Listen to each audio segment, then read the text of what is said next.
Hello, welcome to this lecture on monkeypox disease. And let me share the screen with you, and then I'll start off with the lecture.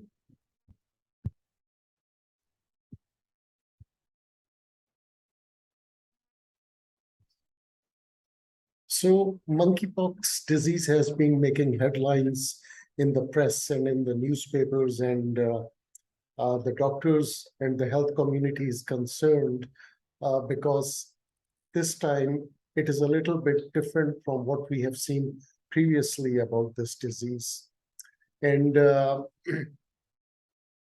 virus, it's a virus, and this virus belongs to the same family which is known as orthopox virus family, and smallpox belongs to the same family. And there is a lot of DNA sequence homology between all the members or all the viruses of this family.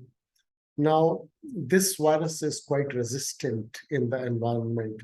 And the first case in the USA that was reported in Dallas, we found viable viruses on the beddings of the patient after the patient had left the premises.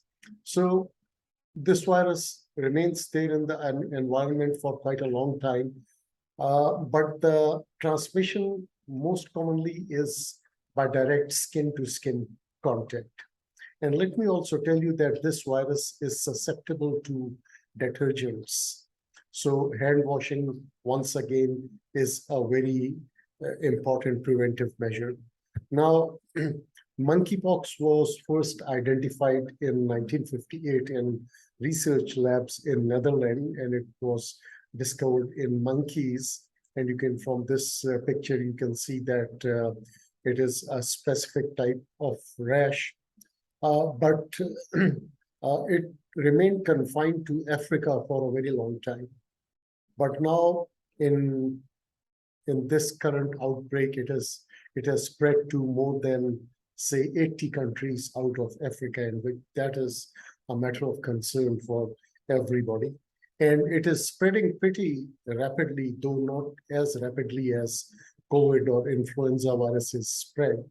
And there's also some concern about the nomenclature of the disease. You know, some people think that monkeypox is a sort of a derogatory term, right? So let's start with one more slide that I'll show you, and then I'll give you the lecture outline.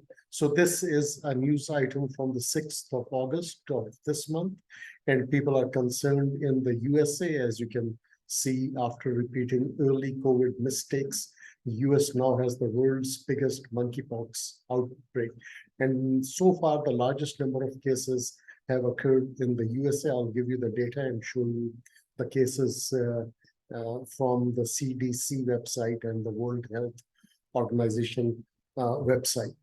So monkeypox illness has been declared a public health emergency by the World Health Organization. It is not a pandemic like the COVID infection. And the World Health Organization has appealed for public help in renaming monkeypox virus in a way that would not imply any derogatory or racist connotations. Although I have to mention that there are some other diseases like chickenpox and cat scratch disease. But anyway, let's hope that we find a new name for this disease. And here is the lecture outline. I'll give you a brief history of the monkeypox infection. I'll shed some light on the current situation.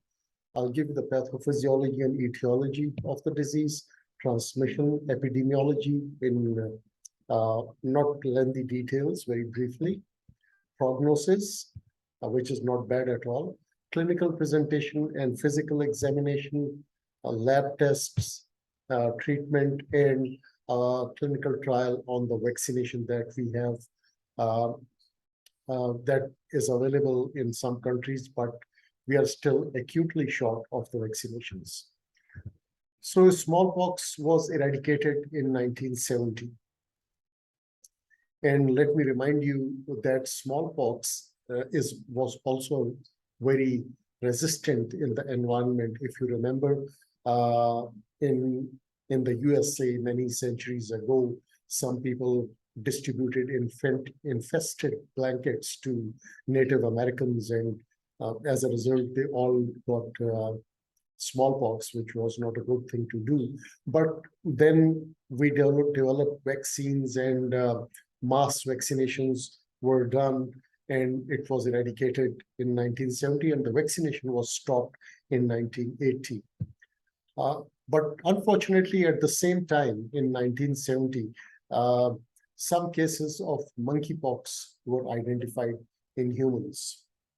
The first case was a 9-year-old boy in Congo, and he was a confirmed case. In the lab workup, I'll tell you how we confirmed the cases. But retrospectively, similar cases occurring in 1970, 71 in other African countries were attributed to monkeypox infection. And as I said, it remained limited to Africa for about 30, 35 years. But in 2003, multiple persons in the US were found to have symptoms of fever, rash, respiratory symptoms, and lymphadenopathy following exposure to ill pet prairie dogs. And those dogs were infected with monkeypox virus. So monkeypox is basically a zoonotic disease. It affects the animals, but unfortunately in this outbreak, we are seeing that the transmission is occurring between humans or from human to human, okay? Now, in that outbreak in 2003, traceback investigators concluded that all confirmed cases of monkeypox originated from a common animal distributor. And in there, the prairie dogs were transported with Gambian rats from Ghana. And we know that these Gambian rats are reservoirs for monkeypox infection. So the infection from the rats went to the dogs, and from the dogs, it went to the humans. Now, in 2003 US outbreak, imported asymptomatic animals transmitted the virus to indigenous susceptible animals. All right. And after an incubation period of about 12 days, the animal became ill and was capable of transmitting the pathogen to humans. Obviously, those humans who were in close proximity. Now we jump forward to 2021. 2 cases of monkeypox were reported in the US. The first case, as I mentioned, was reported in Dallas. He had traveled to Nigeria. The second case in November 2021 was reported in Maryland. And again, the traveler returned from Nigeria. But surprisingly, we have found a large number of cases in other countries like the USA or the UK or Germany, France, many countries. But Nigeria doesn't have that number of cases. In fact, just about 150 to 200 cases have been reported in Nigeria so far. In early May 2022, which is this year, UK reported its first case of monkeypox, and a person had traveled to Nigeria once again. And then 2 confirmed cases of human-to-human transmission were found in the first cases family, which is also known as the index case. And on the 18th of May 2022, Massachusetts confirmed a case of monkeypox, and that person had recently visited Canada. And there was no case in Canada at that time. Now, on the 6th of August 2022, which is this month, all over the world, we had 26,200 cases in about 87 countries. And out of these 87 countries, only 7 of those countries where monkeypox has been found previously. And those are African countries. And these are the countries, and the countries in the red have the largest number of cases. And USA, especially New York, has the largest number of cases than anywhere else. Now, on the 23rd of August, which is yesterday, the number of cases have increased to 43,000, from 26,200 to 43,000. So it is a fairly, I would say, significant rate of spread. All right, it's not very fast, but still it is a matter of concern. Now, on the 7th of May, the first case in UK, he had traveled to Nigeria. He developed a rash on the 29th of April, and he arrived in the UK on the 4th of May. 14th of May, 2 more cases were identified in London, and they were not linked to this case, who was reported on the 7th of May. 16th of May, 4 new cases were identified, 3 in London and 1 in the northeast of London. None of these cases had known links to those reported on the 7th or the 14th of May, and they had no history of travel. So it is still a mystery that how this is being transmitted, although there is a certain group of people, we know that they are highly susceptible, or they are the highest risk people, and I'll mention them in a minute. On the 6th of August, there were 2,859 confirmed cases in the UK, and on the 23rd of August, that number increased to 3,081. Now, exactly where and how they acquired the infections, it is still under investigation. Genomic sequence has been done, and it has been confirmed that all the cases have been infected with West African clade, which is now known as clade 2. We have 2 clades, Central African or Congo Basin clade and West African clade. So one is now called clade 1, and the West African clade is known as clade 2. Now, monkeypox viral genome, it is a pretty big genome if you compare it to human immunodeficiency virus or hepatitis C, hepatitis B viruses. You know, it has got about 197,000 nucleotides. Okay. The first draft genome sequence was released on the 19th of May 2022. And like all orthopox viruses, the central coding region sequence is highly conserved, and that is from nucleotide positions 56,000 to 120,000. And the flanking regions are quite variable, right? So the central region, and no wonder we have got similar types of rashes in all these diseases, which include, this variola or smallpox and this monkeypox infection. In the USA, on the 6th of August, there were 7,500 cases that were confirmed in the USA, and New York State had the largest number of cases. You know, actually, some people call it the epicenter of monkeypox infection. And see this number on the 6th of August is 7,500. On the 13th of August, the number increased to 11,000. And I checked the CDC website yesterday, the number is 15,500 in the USA.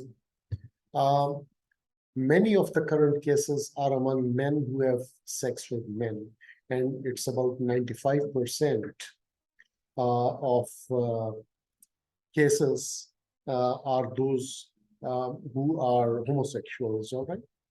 Now, whether monkeypox is a sexually transmitted disease or not, the virus can be spread by droplets and direct contact with the lesions, and also via fomites that I'll explain to you in the later slides. So anyone who has close physical contact with someone who is infectious is at risk of getting the infection. And this map shows you that the virus has been, or the disease has been reported in almost every state in the USA except for Montana and Wyoming, I guess. And here is a case from Africa, and you see this rash over there. So let's have a look at the pathophysiology of the disease. Monkeypox virus is a member of genus Orthopox. The other members are variola, vaccinia, and cowpox. Now, I mentioned that smallpox has been eradicated, but before that, until 1980, we used to vaccinate the people. And the vaccination was with live vaccinia viruses, right? The smallpox vaccine contains live vaccinia virus, not killed or attenuated, and that is replicating virus. But this is a mild disease. If the vaccination causes any symptoms, we have got something for that as well. But these are the other viruses belonging to the same genus. Transmission, it is a zoonotic disease. It occurs in animals. The primary transmission occurs through direct contact with infected animals or possibly by ingestion of inadequately cooked flesh. Now, these are just speculation, particularly about inadequately cooked flesh. We do not have any solid evidence for that. Inoculation may occur secondary to bites. Now, but the problem this time in this outbreak is human-to-human transmission. And it has been confirmed as the major factor in 2022 outbreaks in multiple countries across the world. It could also be transmitted through respiratory droplets or mucocutaneous lesions or fomites, but the main mechanism is skin-to-skin contact. Let's go back to Congo. In 1997, the following animals were found to have neutralizing antibodies. So when they found the infection, they went down to the animals, and all those animals that had those antibodies for this virus, monkeypox virus, it meant that those were the reservoirs for this disease. And it's a large number of animals, domestic pig, Gambian rat, elephant, shrew, squirrels, whatever.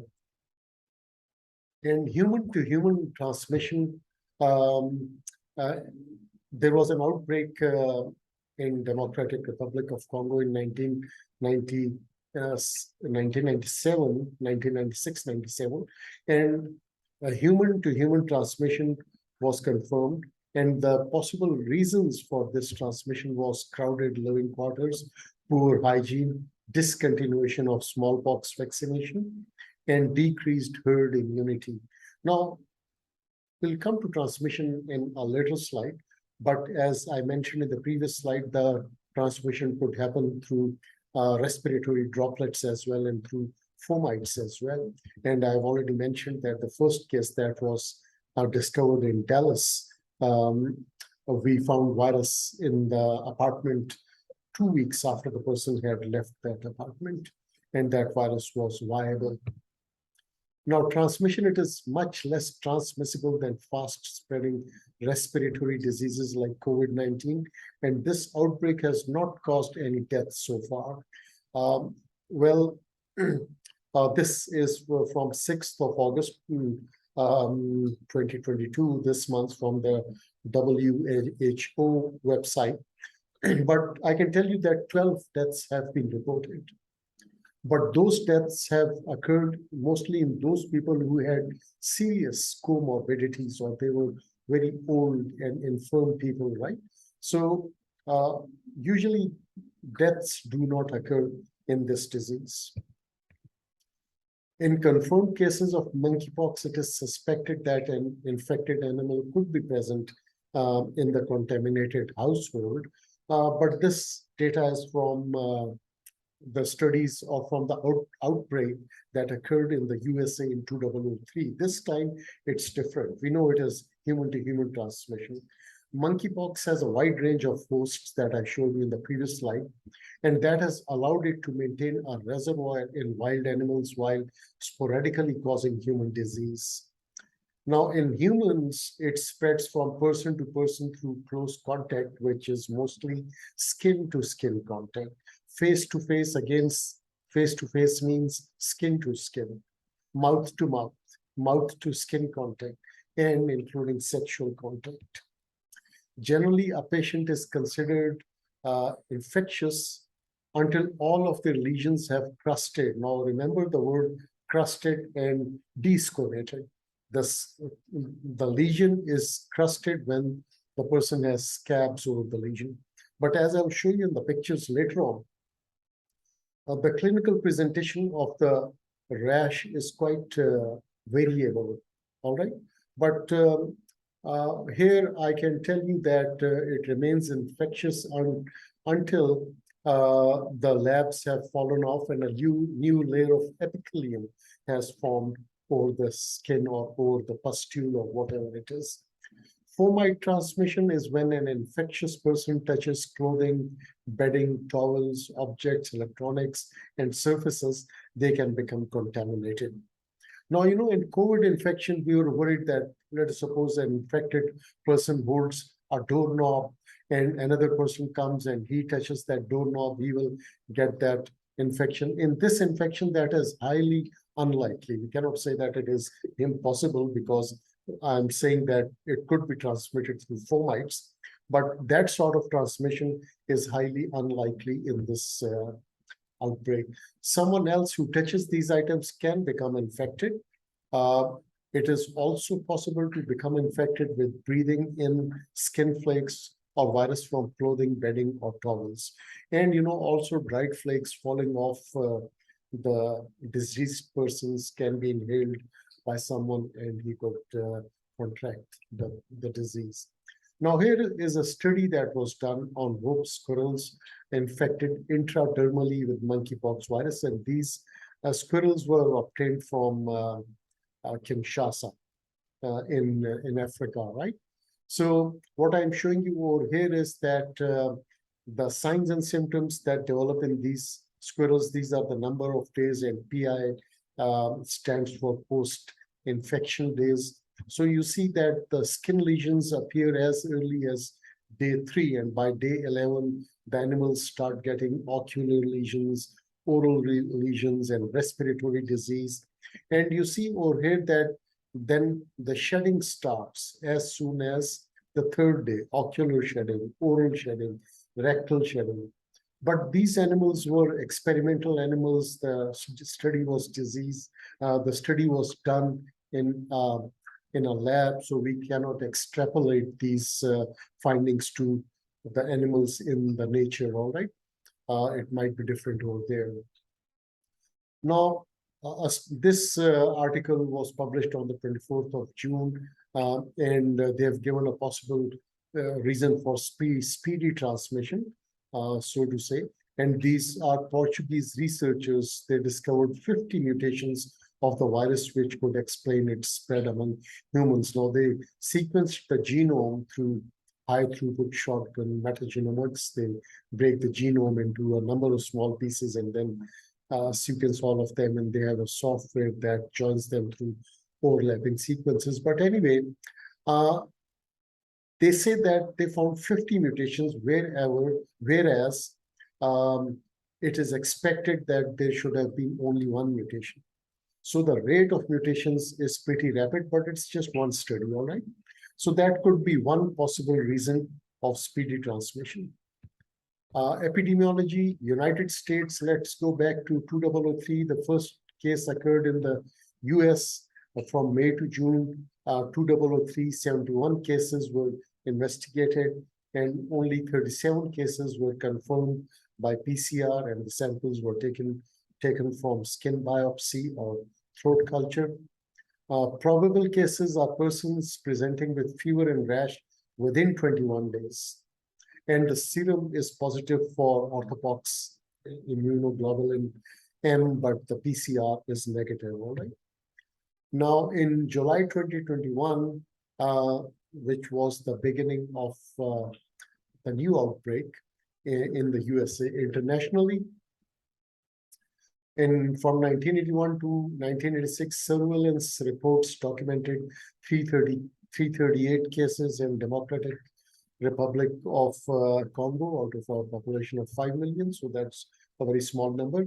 There was an outbreak in 1996, 1997, and in some specific region, not all over the country, in some specific regions where there were a high number of cases, there were about 22 cases per 1,000 population. There has been no case in West Africa. Race and sex, pox virus infections have no predilection, and incidence is equal in males and females. Age, children are more susceptible to this infection and they get a more serious infection. Now, prognosis is not bad. There have been previously, we have seen that the mortality rates range from 1 to 10%. But in the USA, so far, there have been no deaths. Neither have been there any deaths in other countries. The 12 deaths or whatever the number is that I mentioned is because of some serious comorbidities or very old age. So death rates are disproportionately high in African children, and the possible reasons are their health status like malnutrition or comorbidities, vaccination status. Obviously, they had no vaccination, maybe some other complications of the disease.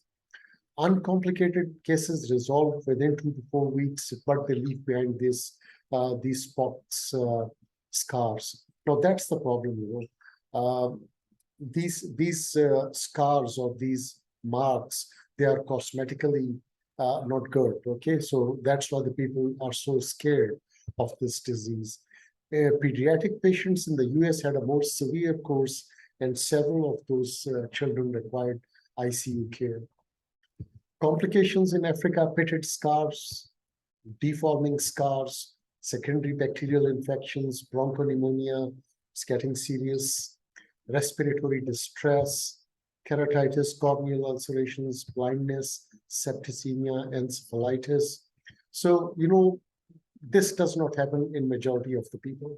This happens only a few people, all right? Vaccination data from African outbreaks suggests that prior smallpox vaccination confers 85% protection, which is very good. Infection may be milder even several years after vaccination, and the incidence of complications may be reduced. Now, let me remind you that the vaccinations were stopped in 1980s because the disease was eradicated in 1970, right? Early 70s. So there have been no vaccinations for the last 40 years. In 2003, CDC recommended smallpox vaccination up to 2 weeks, ideally within 4 days after significant unprotected exposure. Not the disease. If a person gets exposure, he has no signs and symptoms, the recommendation is that you may vaccinate that person. So exposure to what? Exposure to a diseased animal or a confirmed human case. Prognosis is related to the amount of exposure. The larger the dose of the virus, the greater is the chance of getting the disease. Also, the duration of the exposure. Host immune response is very important. Immunocompromised people are at a very high risk of getting this disease. Comorbidities, vaccination status, severity of complications, and genomic sequencing of US, Western African, and Central African monkeypox isolates have confirmed the existence of two distinct clades. A clade is a subtype of virus with a common ancestor. A Congo Basin clade, which is known as the clade 1, is more virulent. And the current infection that we are witnessing is by clade 2, not clade 1. Okay. Right, physical examination, most reliable sign, they say, but let me remind you that the patients these days are presenting with a wide spectrum of symptoms, but the most common symptoms include lymphadenopathy, and this could differentiate monkeypox from smallpox. So lymphadenopathy means an enlarged lymph nodes. They may or may not be painful, and I hope you can see this small little swelling over here in the lymph node in the neck. In the exanthema state, within a particular body region, lesions evolve synchronously over 14 to 21 days, similar to the development of lesions with smallpox. Now, this information that I'm giving you is from the studies that were done in Africa a long time back. So let me emphasize once again that the current outbreak is a little bit different, and I'll show you some pictures to help you understand what the differences are.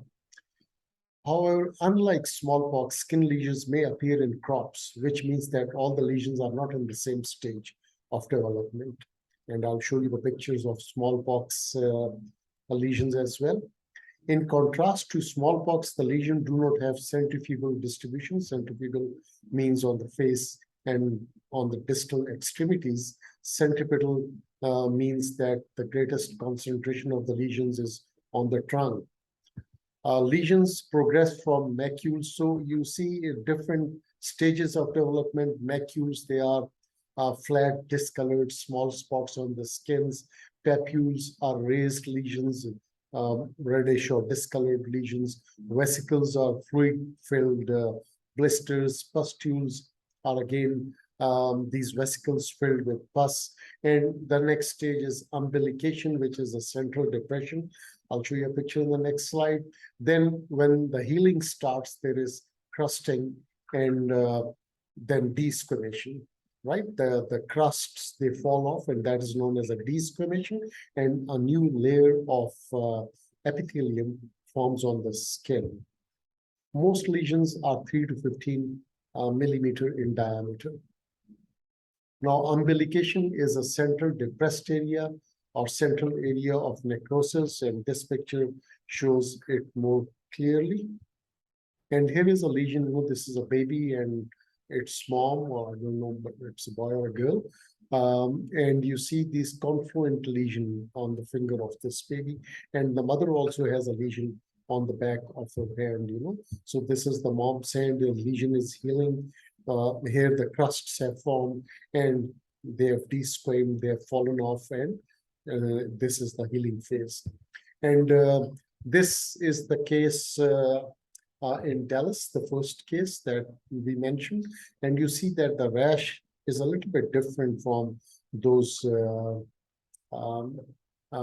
pustules that I showed you, or I'm going to show you in pictures in later slides. Now, see, these are the pustules, and they are in different stages of development. Some have got these area of inflammation around them. Some are healing, drying up. Okay, some have already dried up. So the face, the trunk, the extremities, the scalp, anything could be involved. Lesions are there in the covered and uncovered areas. Lesions may be seen on palms and soles. Necrosis, petechiae, and ulceration could be the features. Pain is unusual, but in this infection, pain is there. A lot of people are complaining of pain, especially men who have sex with men, and the pain is there in the anal region, and it is pretty severe pain, and it's there in the pharynx as well, in the throat. In patients who have been previously vaccinated, the disease is milder. That is what we found in the African cases a long time back. In children, the lesions may appear as non-specific erythematous papules that are 1 to 5 millimeter in diameter, and umbilication could also be present. Now, these are the recent cases that I'm showing you in these pictures. During the 2022 outbreak, a majority of patients with monkeypox are men who have sex with men. In several cases, the perianal and genital areas have been reported as the first site of lesion appearance. And clinicians should have a high suspicion for monkeypox when with the identification of characteristic lesions in these areas, particularly if the patient is a homosexual or if there is a history of travel. Many people are calling it a sexually transmitted disease, just like gonorrhea or chlamydia or syphilis, right? So, there's the rash can appear in many different ways. You see this small pustule on the palm, and these lesions, they are not pustules there, or at least they are not yet pustules in many places. You see this again, a different presentation in this woman. Some of these marks may be the normal skin, but I'm not sure. But anyway, you have to take a good history. Look at this evolution. This person got this this lesion on the nose, and it has dried up. Then on day 7, he developed lesions on other places in the body, in the hand, on the fingers perhaps. And on the day 7, some of them are healing, and new lesions might be appearing. Here is a person, most probably, in men who have sex with men, the lesions appear, or the rash appears in the genital or the anal area, on the scrotum or on the penis, right? So that raises the suspicion of the disease. Here is another presentation of the rash, right? So the rash could present itself in different ways. That's what you have to keep in mind, and you have to correlate it with the signs and symptoms. And obviously, when the epidemic is there, you'll have a high level of suspicion. Now, again, this slide is from our previous data from 2003 outbreak. We can have two types of transmission: complex transmission, which occurs as a result of a bite, invasive bite or scratch from a prairie dog, or through non-invasive exposure. Non-invasive means a person touched the infected animal or cleaned the animal's cage or stood within 6 feet of the infected animal. And here is the number of days after exposure. So the incubation period in complex disease is shorter than the incubation period in non-invasive disease. But let me remind you once again that in this outbreak, we are getting different symptoms. There is usually a non-febrile prodrome. Now, what is a prodrome? Prodrome is, flu-like symptoms or body aches, muscle pains, headache. The person is not feeling well. Then the person can become febrile. He can develop a rash. All right. There could be fever with the rash. And then this slide shows that most of the times the person gets well in 2 to 4 weeks, but it does not imply the endpoint of the disease. All right. So in this slide, I'm going to show you the most common symptoms, but you have to note that patients in this outbreak are reporting with a wide spectrum of symptoms, and cases in New York are reporting severe rectal or pharyngeal pain and headache. Okay, and in addition to this, there are a lot of symptoms that could be there, or a combination of these symptoms. So the percentage of cases who have these symptoms, and whether it is invasive or non-invasive or complex. So fever is the most common one. It's there almost in 100% of the cases. Chills, lymphadenopathy, more than 80 to 90% of the people get these signs or symptoms. Sweating could be there. Headache is a common symptom. Muscle pain is a common symptom. So fever, chill, lymphadenopathy, headache, muscle pain, these are the most commonly reported symptoms. Sore throat could be there, or pain in the throat, as I've written over here. Cough could be there if the infection is there in the lungs, nausea, vomiting, back pain, runny nose, abdominal pain, wheezes, so wide spectrum of symptoms. In the differential diagnosis, we have smallpox, but smallpox is something very, very scary because there is no herd immunity at present for smallpox. The vaccination was discontinued 40 years ago. And the other diseases that could be included in differential diagnosis could be chickenpox, measles, bacterial skin infections, scabies, syphilis. The incubation period of monkeypox is 5 to 21 days. And the disease could be transmitted during this period, but usually it is transmitted when the skin lesions appear. Now, I'll show you the lesions in the smallpox. You see, this is the rash on day 3. This is how it appears on day 5. And this is the rash on day 7. So smallpox is much more dramatic in its manifestations. And you see that all the lesions are in the same stage of development. And this shows umbilication of the lesions, right? And again, over there, the lesions could appear in the soles and the palms, anywhere in the body. This shows chickenpox. Chickenpox is a different virus. It is varicella. It belongs to the herpes group of viruses. So you see the rash is there, quite different. This is a centipedal distribution. Anyway, this was just for comparison.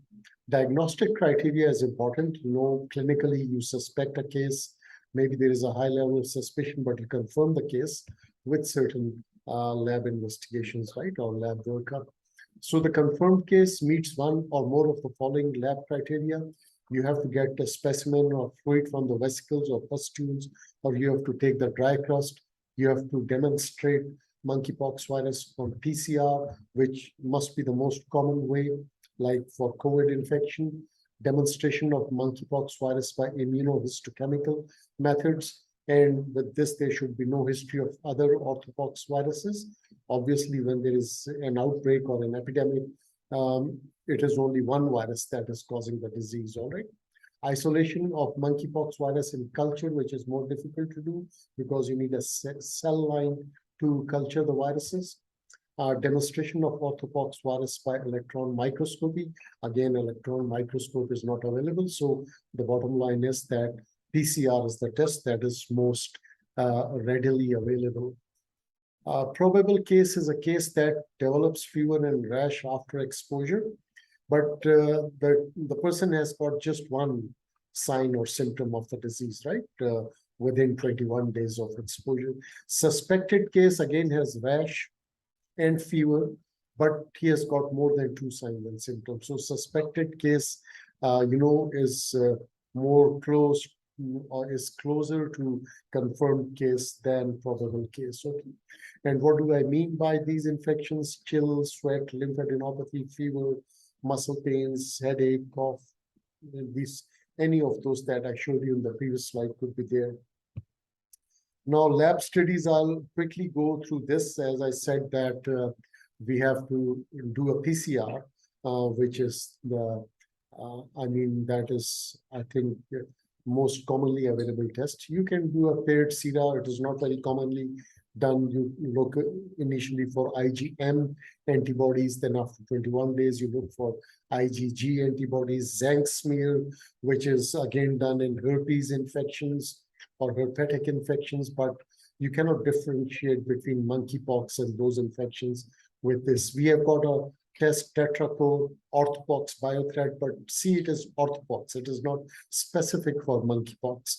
Any orthopox virus could be detected, but in cases where there is an endemic monkeypox infection, you will suspect monkeypox disease if this test is positive. And now, commercially, many tests are coming in the market. This is monkeypox rapid antigen test. This is from China. We have got this rapid PCR test over here. This is Solis Biodyne, some company in Estonia. Okay, we have got this another PCR fluorescence probe, probing, very sensitive. It could detect 200 copies per ml, right? Roche has developed a monkeypox PCR test. It also has a rapid antigen test. So we are getting a lot of tests these days. Now let's come back to, let's go to the treatment of the disease. Most patients do not need any treatment. Now, let me remind you that we do not have enough data. We have some drugs, but those drugs have not been tested. Maybe the clinical trials that are going on, I'm sure many clinical trials must be going on, and they have to be speeded up for us to have more data and more evidence for the treatment of this disease. This disease is usually, in most cases, mild and self-limited. Symptoms resolve in 2 to 4 weeks. During the febrile stage, the patient must take bed rest. You have to give him symptomatic treatment, supportive care. In African states, death was related to comorbidities. Most patients died of secondary infections. In the US outbreak in 2003, there were no deaths. Hospitalization may be necessary in severe cases, but you have to have a negative pressure room, which could be expensive, but negative pressure means that because the pressure is low inside the room, so there are low chances of airborne transmission to outside the room, okay? Isolation must be continued until the last crust is shed. Now, you must note this point, all right? To avoid infection, healthcare workers and close contacts and airborne and contact precautions, should be applied. Personal protective equipment should be used by healthcare workers. And if the eyes are infected, you can use trifluridine drops, which is a nucleoside inhibitor, all right? It's used in many other eye conditions as well. Now, for the rash, the rash leaves behind the scars, so it's good to take care of the rash. You can cover it with moist dressings to protect the area. You should avoid touching the sores in the mouth and in the eyes. You can use mouth rinses, but they should not contain steroids in them. You should take care of the pustules, gently wash them with soap and water twice a day, clean water, of course. You can apply calamine lotion, salicylic acid, benzoyl peroxide gel. This is also used for acne. And acne is also comes in one of the differential diagnosis, particularly in young people. And stay away from cosmetics and sunscreens. Do not touch, pick, or pop the pustules, okay? Uh, Contact precautions, the persons who are treating the patients or the persons who are working in the laboratories, they must have gloves and apron, surgical mask and goggles if possible. You must, or people must wear gloves when they are touching the patient's clothing, their beddings, or the patient themselves, and they must change gloves, remove gloves promptly after use, and use new pair of gloves for each patient. Wash hands immediately. Hand washing is the best protective measure because the virus is susceptible to detergents. So wash hands with soap and water. Gown, you can have a fluid resistant, non-sterile gown. You must use a new gown for each patient. Separate rooms for those people whose wounds are draining, who have skin lesions, and who have uncontrolled secretions. Separate bathroom for people who are suffering from infectious diarrhea, and the bathroom must be cleaned properly after every use, okay? Now, prevention of contact transmission. Contact precautions are required to protect against either direct or indirect transmission. And contact precautions are indicated for persons with diarrheal illness and incontinent people who are using incontinent products. And incontinent products include these catheters and urine bags and pads and stool bags or whatever, right?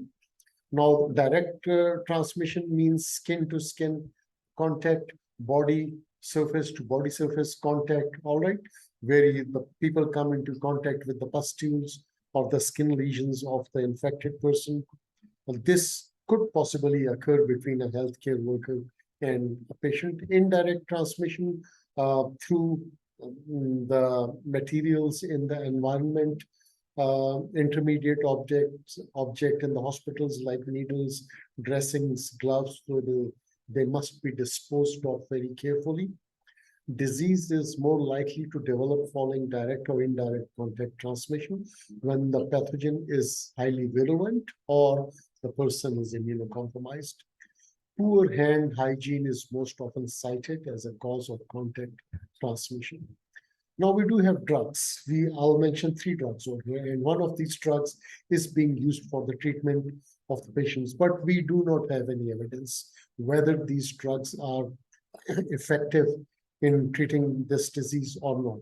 We have cidofovir and brincidofovir. Cidofovir was previously used in CMV retinitis as well. So here it is, it is given by intravenous infusion only. This is the brand name of the drug. Data on the effectiveness of these 2 drugs in human monkeypox is not available. So, the picture is still evolving. We are waiting for more data. Although both of these antivirals have proven activity against pox viruses in vitro and in animal studies, but effectiveness in human monkeypox infection is not known. But their use may be considered, like tecovirimat is being used for treatment, particularly in some centers in New York. Cidofovir is an injectable antiviral medication employed in treatment of CMV retinitis in patients diagnosed with AIDS, but it was manufactured by Gilead, but it was discontinued in 1996 for this specific purpose, but the drug is still available in the market. Mechanism of action of cidofovir is nucleotide analog. It will incorporate itself in the growing nucleotide or DNA chain, and it will cause the termination of chain elongation when it incorporates, all right? Toxicity is important, renal damage, so that's a big problem, and low WBC and platelet counts. So Wistide, again, if you want to know the dose is given over here. Now we come to brincidofovir, which is known as Tembexa, and they are mentioning bioweapons because smallpox is still a threat as a bioweapon. It was used as a bioweapon in the USA against the natives, when they were given those blankets that had that smallpox virus in it. But it is still a threat, all right? And the pharmacologically active agent in brincidofovir is cidofovir diphosphate, which has an exceedingly long duration of action. So it could be given, or it is given, once weekly. Brincidofovir is an oral antiviral drug. So the cidofovir was given by intravenous infusion. This you can take orally. It is a lipid conjugate prodrug of nucleotide analog cidofovir. The benefit of this drug is that because of the lipid conjugate, it improves drug delivery to the target cells and it reduces nephrotoxicity. So that is a pretty big advantage. Now, this is available as strategic national stockpile. In the USA, it is available in suspension and tablet forms, and because it has a long half-life, it could be given once weekly. And it has a different mechanism of action, as you know that it is a nucleoside analog, so it's a different mechanism of action from tecovirimat. You give a 2-week therapy, 1 tablet or 1 suspension, 2 doses, once weekly, you give 2 tablets once weekly for 2 doses. That means for 2 weeks, same for oral suspension. And along with this, you have to exercise existing countermeasures and vaccines if possible. Brincidofovir has an advantage that it has got a higher barrier to resistance, right, as compared to tecovirimat, which is known as TPOXX.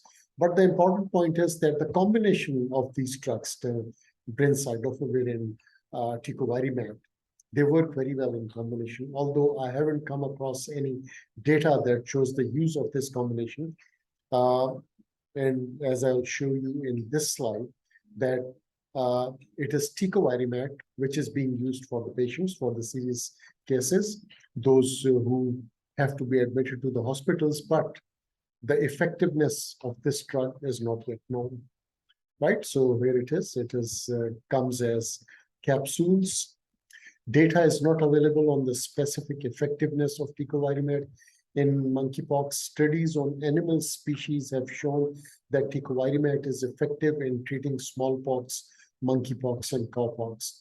Human clinical trials indicate that it is a safe drug. Safe may or may not be effective. We are still waiting for more data to appear. Tecovirimat is currently stockpiled by US Federal Strategic National Stockpile, and because of the risk of smallpox, which could be used as a bioweapon, all right?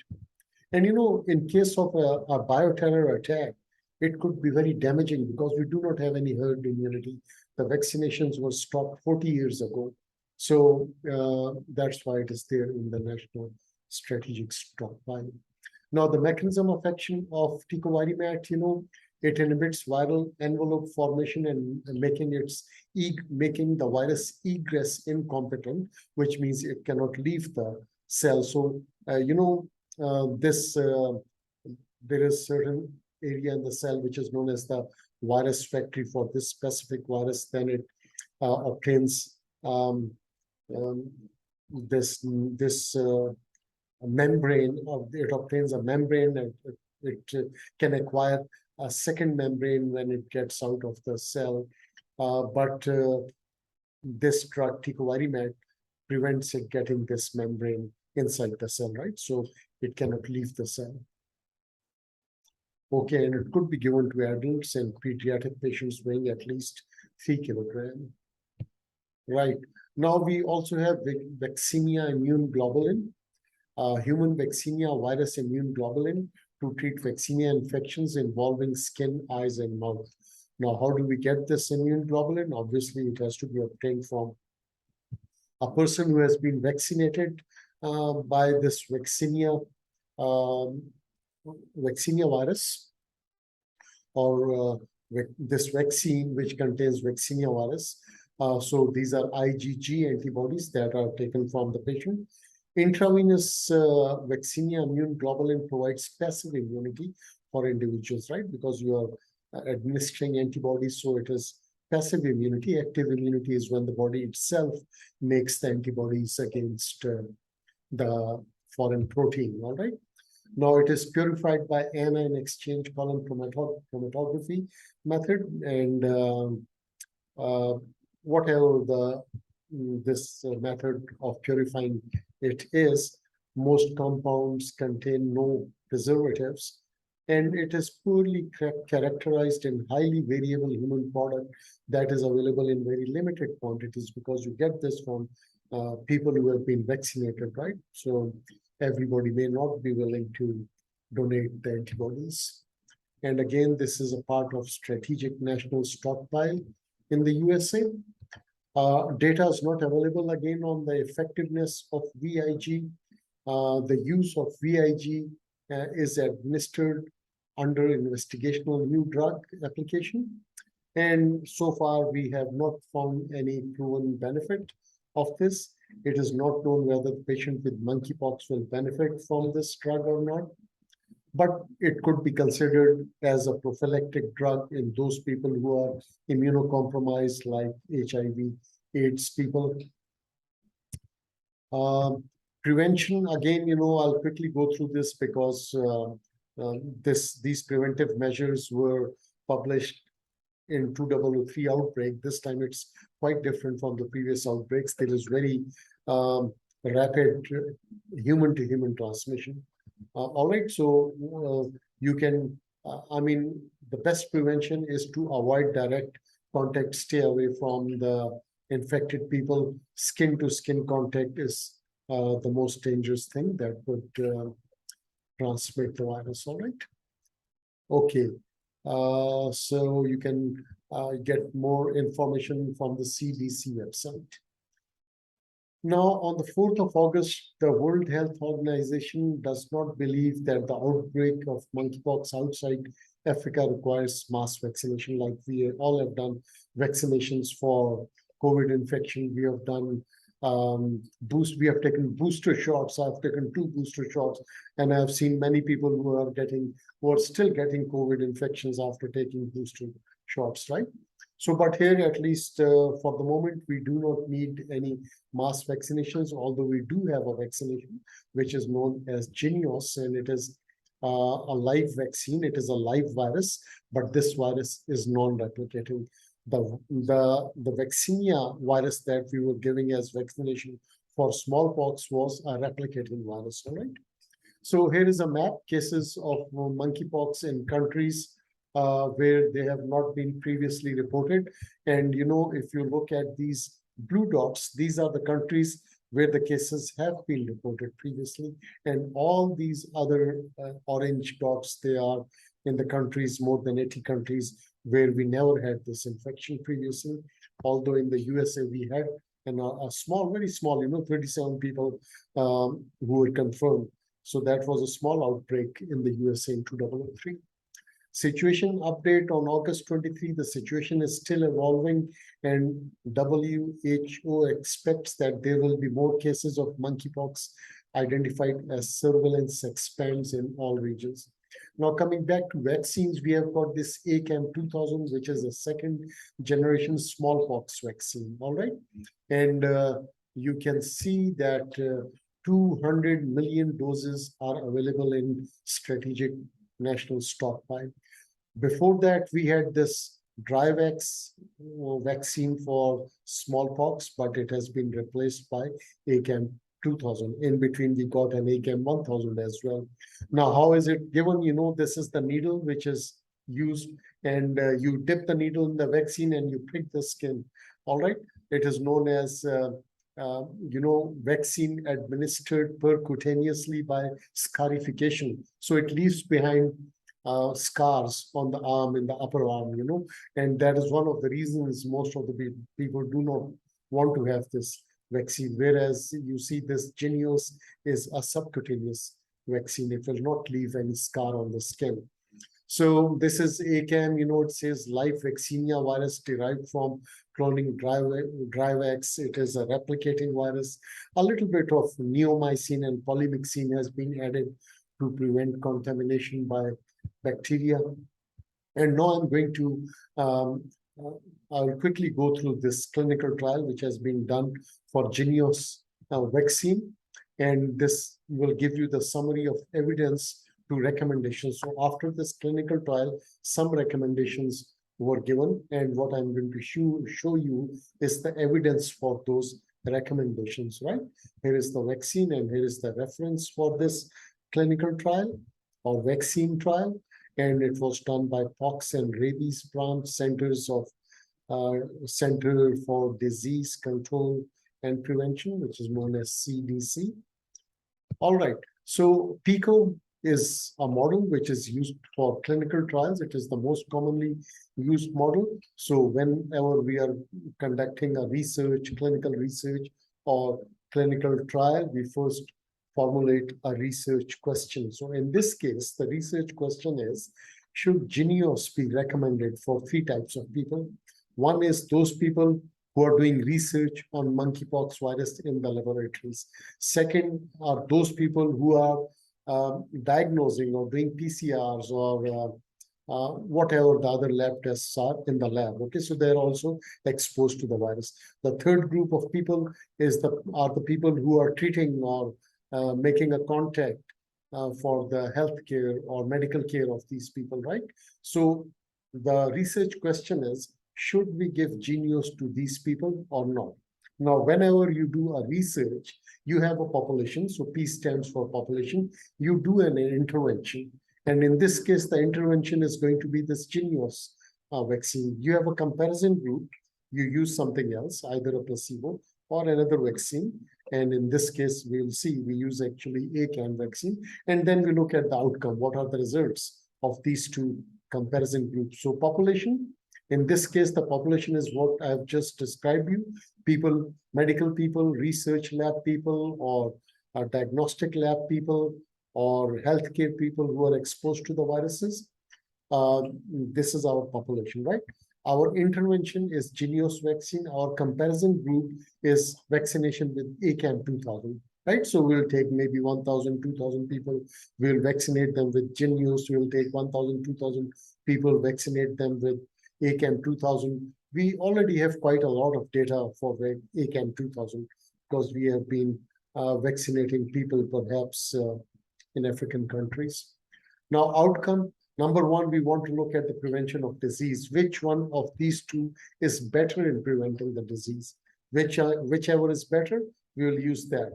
Which one of these 2 have got less serious adverse effects like myocarditis or pericarditis? So we'll look at efficacy and we will look at safety. Now, severity of disease, we already know that, we have given ACAM 2000 or maybe the previous vaccination with smallpox has shown that those people who have been vaccinated, they get a much, much milder form of the disease. They have 85% protection from the disease, right? So severity of disease, we already know that after vaccination, the disease is much less severe or maybe does not appear at all, okay?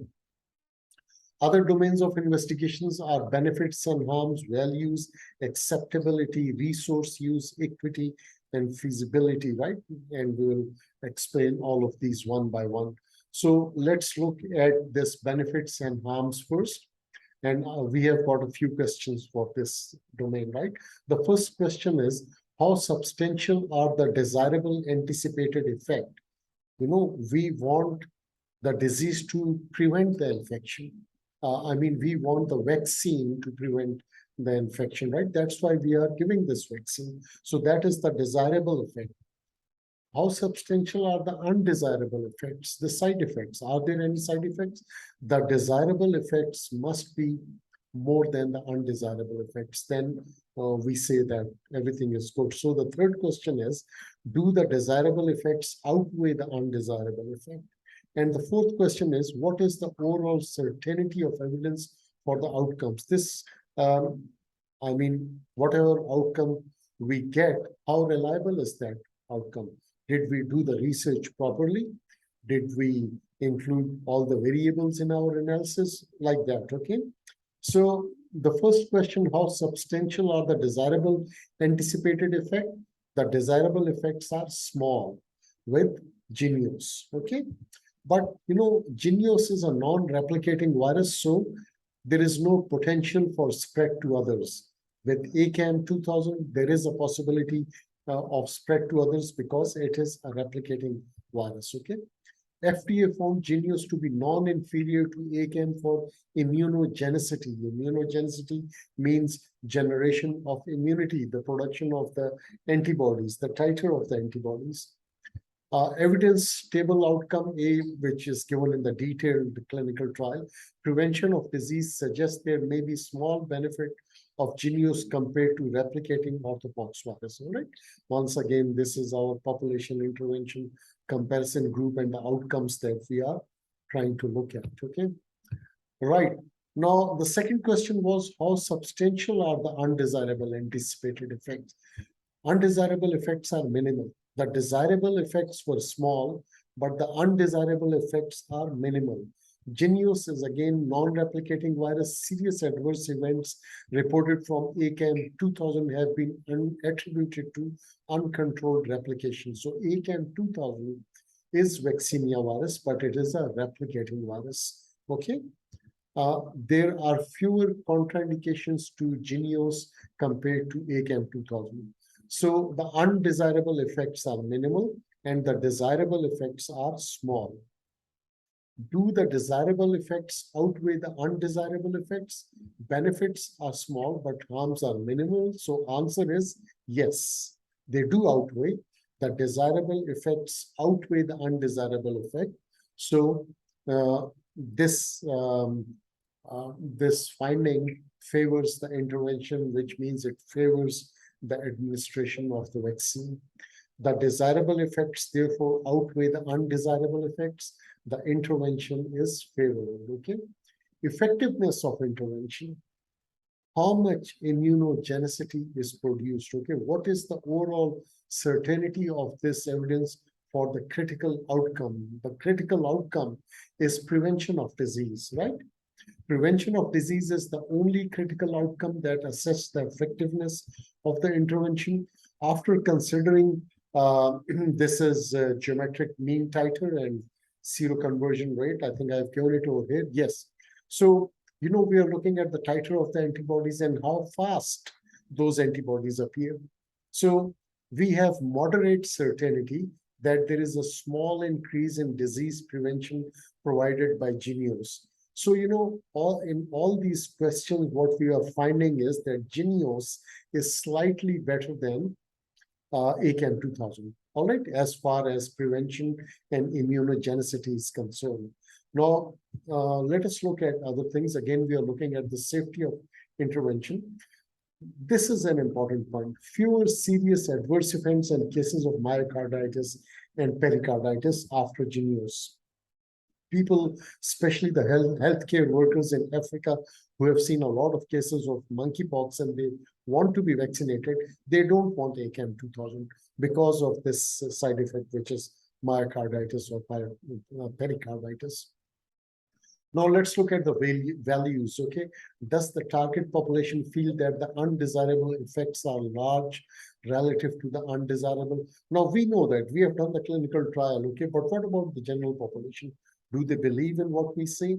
Is there important uncertainty about what we are saying or about any variability in how much people value the main outcomes that we are telling them? We are telling them it's slightly better, it has got less side effects, okay? But how much do the people believe us? So the first question is, does the target population feel that desirable effects are large relative to undesirable effects? Yes, they do believe it. Okay, so that's a good thing. In 2015, CDC surveyed 275 healthcare personnel in Democratic Republic of Congo to evaluate the target population values. 99% of the respondents had reported seeing a monkeypox case. 75% were not interested in ACAM 2000, many citing the adverse events, potential for inoculation and not wanting a vaccine scar. Okay, so adverse events were myocarditis and pericarditis. 98% were interested in getting Jynneos, and even the target population in the US has made multiple requests for Jynneos vaccine. Is there an important uncertainty in the population um, about the main outcomes that we have got? All right. So the answer is probably there is no important uncertainty or variability in what people believe about the outcomes. So no research identified, but stakeholders expected to value immunity, right? Two-dose Jynneos found to be non-inferior to ACAM.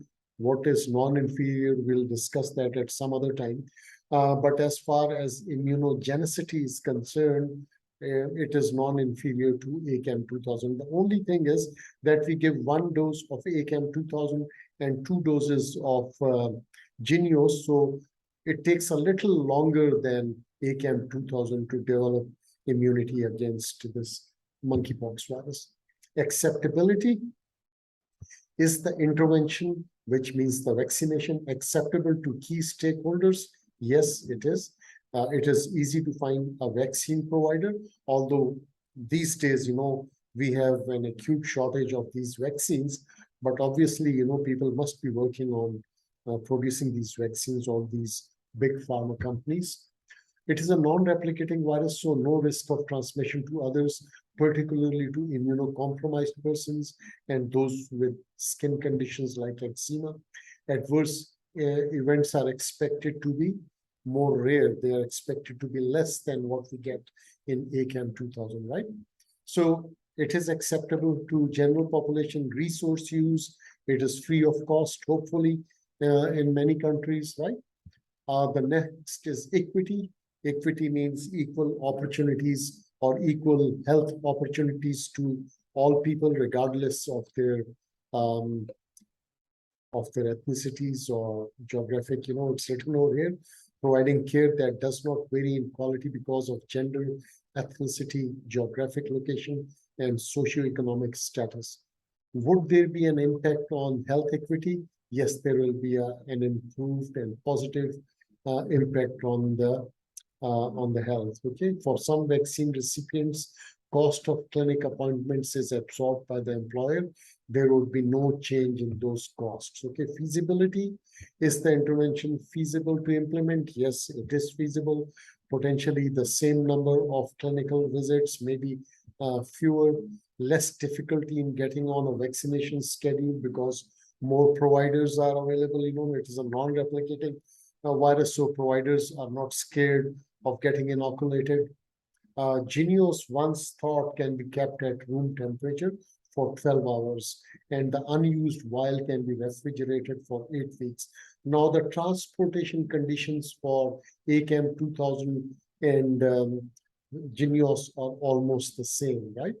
ACAM 2000 has got a longer shelf life. It could be stored for a longer time, but the efficacy of Jynneos and the side effects, if you take those into account, Jynneos is better than ACAM 2000. So based on this clinical trial and these findings, there were some recommendations that were given. The first recommendation is that Jynneos is an alternative to ACAM for people working in the labs, research labs, diagnostic labs, and response team members who go first and bring the case to the hospital, right? And so they should be given Jynneos vaccine. ACIP recommends Jynneos based on shared clinical decision making as an alternative to ACAM 2000 for healthcare personnel who administer ACAM 2000 for care of patients, right?